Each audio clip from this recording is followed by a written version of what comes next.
Olá pessoal, tudo bem? Boa noite, aqui é o Ricardo e hoje a gente vai falar sobre os aspectos econômicos da República Oligárquica, principalmente sobre o café e a sua importância para a economia desse período, tudo bem? Então vamos lá.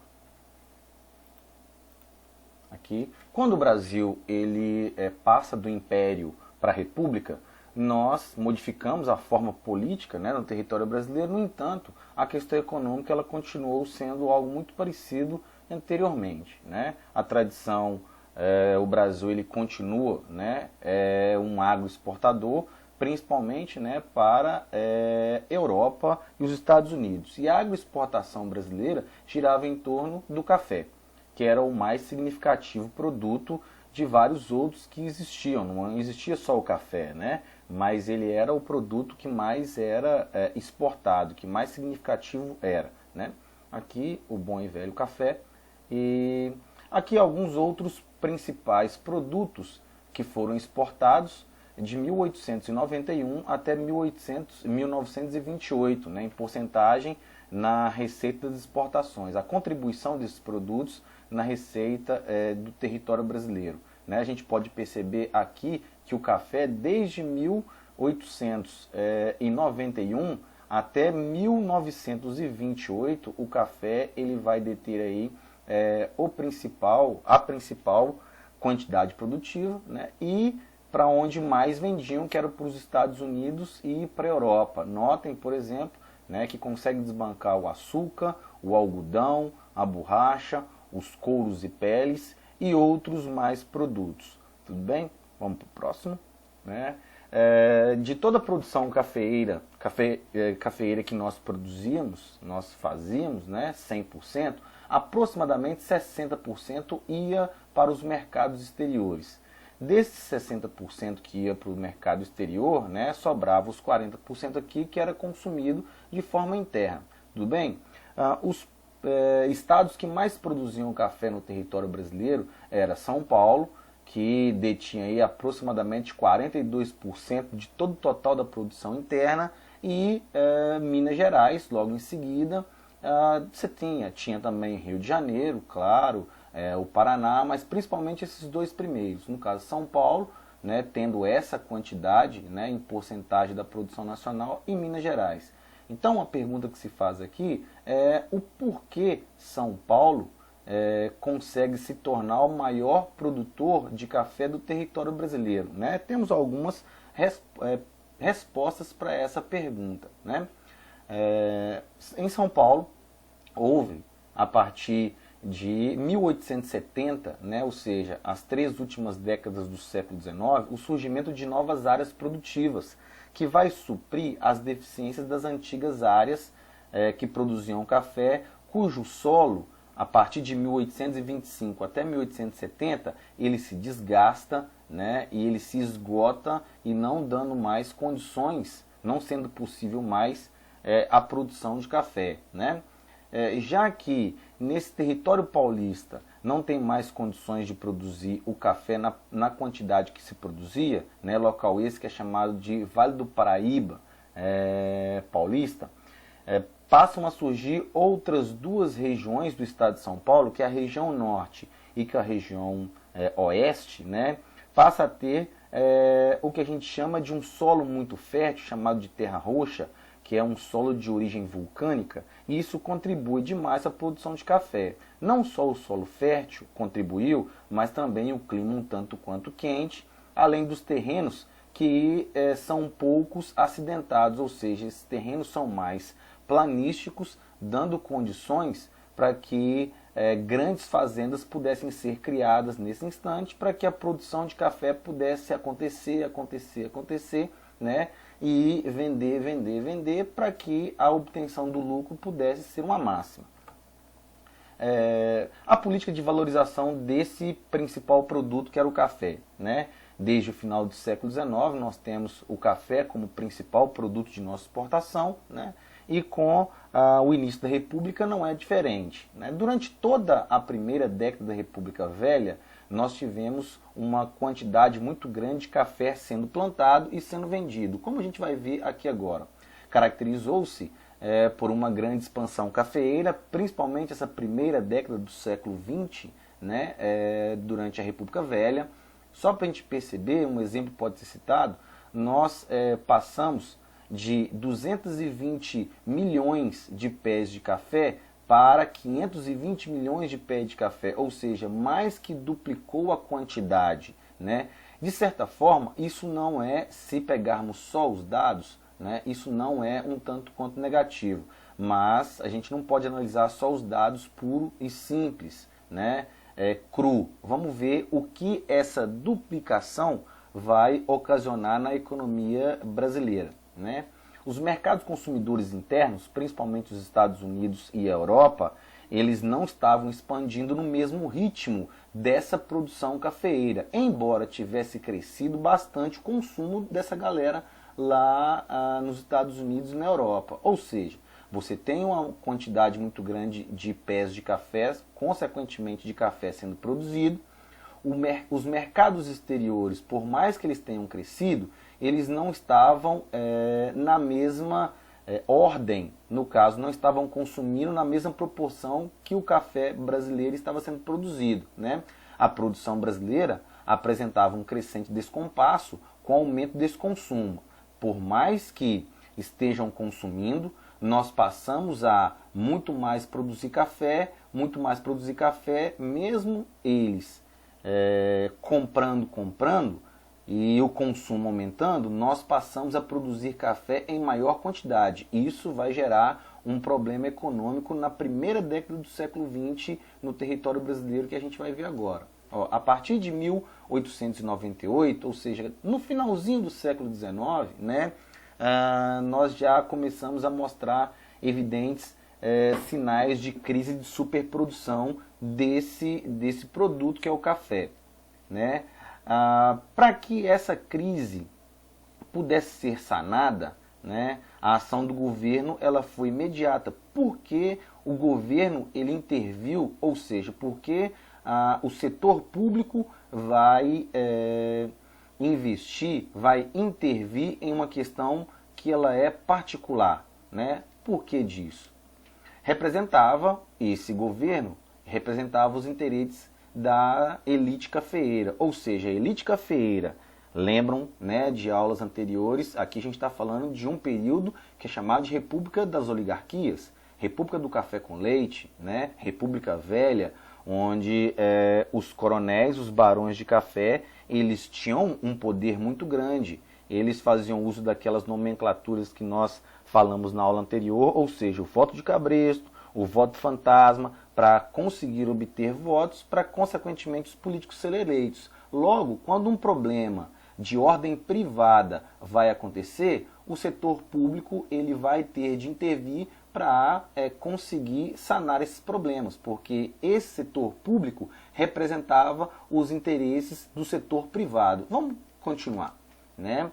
E esse governo, né, ele vai criar mecanismos econômicos para tentar voltar com a valorização do produto, né? Aqui está uma imagem da primeira década do século XX, né, a produção cafeeira, e aqui possivelmente imigrantes, né, italianos em uma fazenda de café no interior de São Paulo, né? Olha qual foi a ação do governo para tentar sanar esse problema econômico vinculado à produção do café, chamado de Convênio de Taubaté. Aconteceu, né, como o nome diz, um acordo, uma reunião entre os presidentes. Aqui a gente pode falar também de governadores de São Paulo, Minas Gerais e do Rio de Janeiro, como havia mencionado, os maiores produtores cafeeiros desse instante. Eles se reuniram para tentar sanar esse problema, né? O que foi feito? O governo de cada estado, São Paulo, Minas, né, e Rio de Janeiro, eles deveriam comprar o excedente de café para que o equilíbrio entre a oferta e a procura pudesse se restabelecer. Ou seja, estava sendo produzido café, no entanto, ele não estava sendo vendido na mesma proporção. Logo, né, esse excedente seria comprado pelo Estado para que o café pudesse se valorizar artificialmente, como menciona para a gente a teoria econômica, né?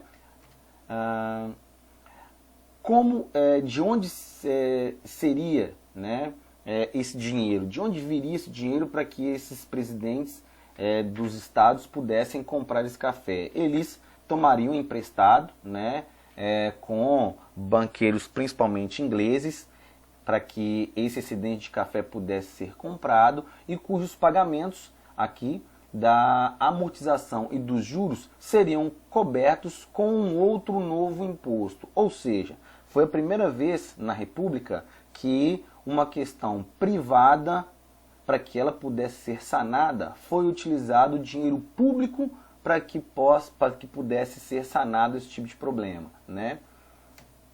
Além disso, os presidentes de Estado, eles deveriam desencorajar a expansão das plantações de café. Ou seja, né, se você está querendo tirar o café do mercado para que você possa valorizar esse produto, você não poderia continuar plantando esse café. Logo, esse desencorajamento aqui, ele pode ser exemplificado da seguinte forma.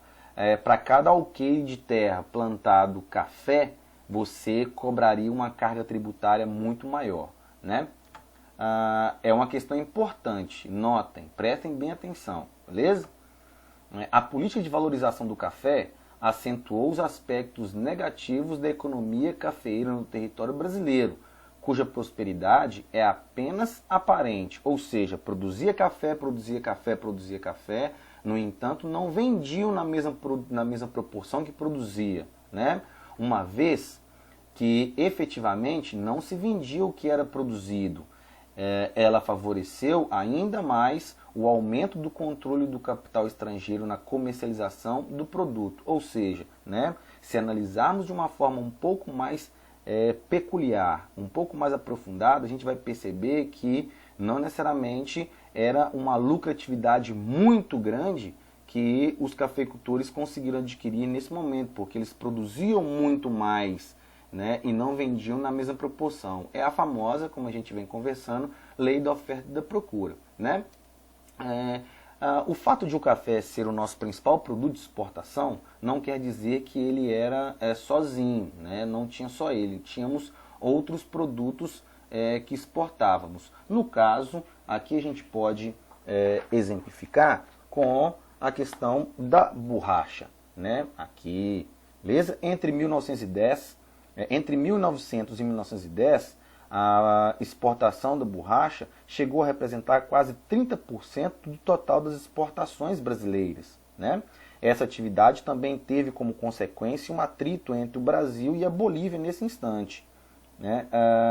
Que ficou insatisfeita com essa exploração, porque a exploração acontecia principalmente onde hoje é o norte do território brasileiro, e havia uma concentração muito grande nesse território, né? E os brasileiros passaram a explorar látex, que é a matéria-prima para a obtenção da borracha, em um território que naquele instante era o território da Bolívia. Hoje é o território do Acre, né? Aqui. Após algumas negociações conduzidas pelo ministro das Relações Internacionais, que era o Barão do Rio Branco, o governo brasileiro, para tentar apaziguar, né, os conflitos que existiam nesse instante, conseguiu obter a anexação do Acre por meio do Tratado de Petrópolis, em 1903. Ou seja, a partir de uma questão econômica, nós conseguimos comprar o Acre do território boliviano, né, para que as possíveis e muito mais conflitos deixassem de existir nesse instante. Nós temos um outro produto também que é de grande importância na nossa exportação, né, que é o cacau, que ele vai ser muito mais produzido no litoral baiano, e nas primeiras décadas do século XX passou a ocupar o primeiro lugar na pauta das exportações daquele estado, ou seja, da Bahia. E essa expansão foi causada pelo aumento do consumo mundial de chocolate, o que levou o Brasil a exportar quase 1 bilhão e 500 milhões de toneladas de cacau para o território francês e para o território da Suíça.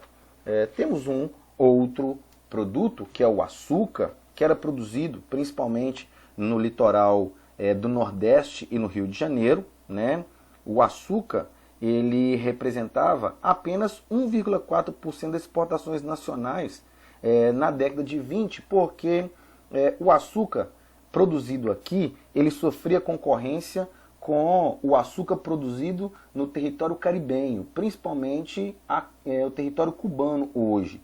E o açúcar produzido em Cuba era um açúcar de melhor qualidade, porque os cubanos utilizavam técnicas mais avançadas, em detrimento, né, das técnicas que os brasileiros que produziam cana e, consequentemente, o açúcar, eles tinham aqui.